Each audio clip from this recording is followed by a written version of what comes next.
अस्सलाम वालेकुम जी। मैं तुहाडा अपना अवैस घुमन सियालकोटी। मैं इस टाइम जिहड़ी जगह मौजूद हाँ इहदा नाम है मस्जिद इस्तराहा। अरबी दे विच इस्तराहा आंदे ने मजलस यानी बैठक नूं। ते ए मस्जिद इस वास्ते इहनूं इस्तराहा आख्या जांदा है कि इत्थे नबी पाक सल्लल्लाहु अलैहि वसल्लम ने अपने सहाबा दे नाल बैठ के ते मजलस कीती यानी सलाह कीती, मशवरा करन वास्ते इत्थे बैठे या आराम फरमाया।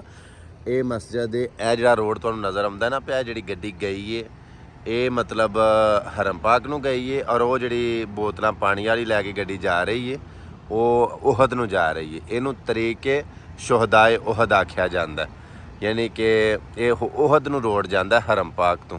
ठीक है जी। और यह जो तुसीं वेख रहे हो मस्जिद नूं, यह तुसीं गौर करो वीडियो दे तुहानूं नज़र आ रहा है कि कुछ थल्ले थल्ले जिहड़े पत्थर ने छोटे छोटे लगे ने, उत्ते पत्थर वड्डे वड्डे ने, मतलब लगे जिवें ब्लाक हुंदे ने ना, ओडे ओडे साइज़ दे पत्थर ने। थल्ले जिहड़े पत्थर लगे ने पुराना मतलब हिस्सा है, उपर वाला जिहड़ा वड्डे पत्थरां वाला ब्लाकां दा ना वो बाद वाला वड्डा हिस्सा है। ठीक है जी। यह मस्जिद का दरवाज़ा है। ये बड़ी वड्डी मस्जिद नहीं, ये छोटी जी मस्जिद है, यानी कि कोई 30 बंदे इत्थे नमाज अदा कर सकते हैं। ये डेग सारी मस्जिद है। और मैं तुहानूं इहदा अंदर वाला हिस्सा भी विखाना। ਪਹਿਲਾਂ ਇਹ ਬੰਦਿਆਂ ਨੂੰ ਵੇਖ ਲਓ ਕਿ ਜਨਾਬ ਮਲਕ ਸਜਾਦ ਸਾਹਿਬ ਨੇ ਸਾਨੂੰ ਗਾਈਡਨੈਸ ਮਤਲਬ ਦਿੱਤੀ, ਇਹਨਾਂ ਨੇ ਸਾਨੂੰ ਇਹ ਨਾਲੇਜ ਦਿੱਤਾ। ਬੜਾ ਸ਼ੁਕਰੀਆ ਜੀ, ਮਿਹਰਬਾਨੀ ਤੁਹਾਡੀ ਸਜਾਦ ਭਾਈ। ਇਹ ਮੇਰੇ ਮੋਹਤਰਮ ਨੇ ਸਜਾਦ ਭਾਈ, ਲਾਹੌਰ ਤੋਂ ਇਹਨਾਂ ਦਾ ਤਲਕ ਹੈ ਮਾਸ਼ਾਅੱਲਾ। ਇਹਨਾਂ ਨੇ ਬੜਾ ਸਾਨੂੰ ਇੱਥੇ ਘੁਮਾਇਆ ਫਿਰਾਇਆ ਔਰ ਜ਼ਿਆਰਤਾਂ ਇਹਨਾਂ ਨੇ ਕਰਾਈਆਂ। ਅੱਲਾਹ ਪਾਕ ਇਹਨਾਂ ਨੂੰ ਜਜ਼ਾਏ ਖੈਰ ਅਤਾ ਫਰਮਾਏ।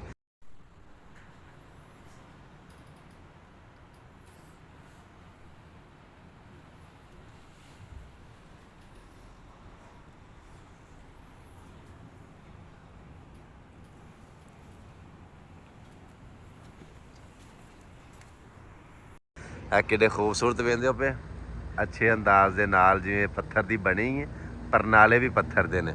हाँ जी, वाह वाह वाह वाह। ये मस्जिद है जी जिथे मेरे हजूर पाक सल्लल्लाहु अलैहि वसल्लम ने बैठ के ते आराम फरमाया और सहाबा दे नाल यानी कि गपशप कीतियां, सलाम मशवरा कीता। अलखवल मुसलिन अर्रजा अदम तरकल अखजिया अमाम बाबल मस्जिद।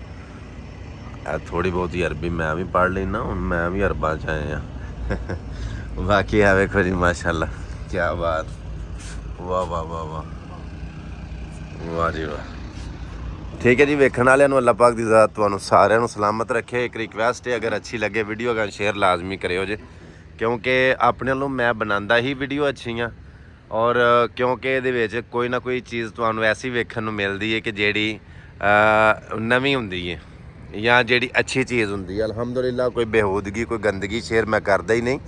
और जिहड़े वेखण वाले ने उन्हां अगे रिक्वेस्ट करांगा कि एक बारी दरूद पाक पढ़ के ते वीडियो अगे शेयर लाजमी करो। अल्लाह पाक दी ज़ात तुहानूं जज़ाए खैर भी अता फरमावे। और मैं दुआ करना कि अल्लाह पाक दी ज़ात तुहानूं इत्थे लैके आवे और तुसी लाइव ये मंजर, ये ज़ियारतां, ये मनाजर और ये पाकां दे नाल जिहड़ियां मनसूब चीज़ां ने तुसी लाइव वेखो। अपना बड़ा सारा ख्याल रखियो।